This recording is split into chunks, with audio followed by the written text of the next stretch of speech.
myself in a society where women, despite their so-called equality and independence, are still paid less than their male counterparts at every level and in every category. If you don't look for it, you don't notice it. However, once the fog clears, you see not only the frustration of the social demands, but also the torment girls go through on a day-to-day basis. So I'd like to ask the girls in the class a quick question. Have you ever felt like being a woman has held you back in any way? Yeah. Yeah? Anybody want to share how? No? Okay, cool. On October 11th, we celebrated the International Day of the Girl, a UN campaign that supports women's rights globally. The day has been celebrated on October 11th since 2011 and recognizes challenges girls face in the developing world as well as the third world. They aim to have equality and equalization for girls around the globe by 2030. International Day of the Girl is not just about feminism, it's about global strategies to help improve women's rights and lives around the world. According to facts presented by the UN campaign, there are 31 million school-aged children who don't have the opportunity to attend elementary school around the world. About 33% of women across the world have encountered physical or sexual violence, and more than 90% of teenage girls have said that they wish they could change the way they look. And only 4% of global companies have women as their CEOs. One of the most jarring things facing women is the wage gap. The gender wage gap narrowed in the last 35 years. In 1980, a woman earned about 60 cents for every dollar that her male colleague made. Today, researchers report that a woman will make about 80% of what a man will make. Wow, think about that. It took us 35 years to get 20 cents.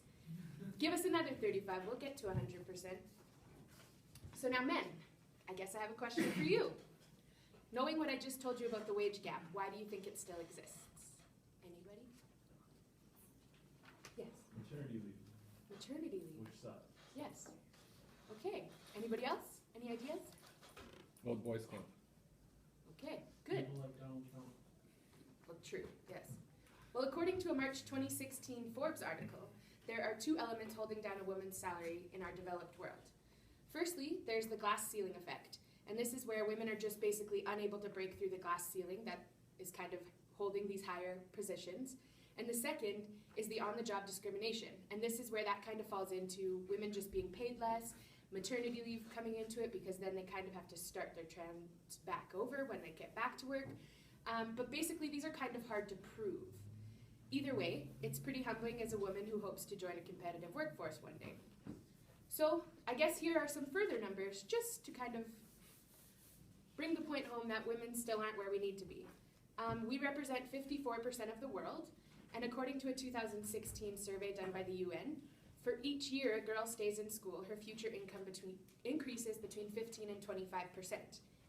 If 10% more girls attend school, their country's GDP increases an average of 3%. 1 in 3 women across the world will experience violence.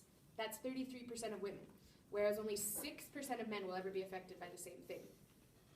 Globally, women make up just 22% of politicians, and if women were paid equally to men, it would add $28 trillion to the global economy.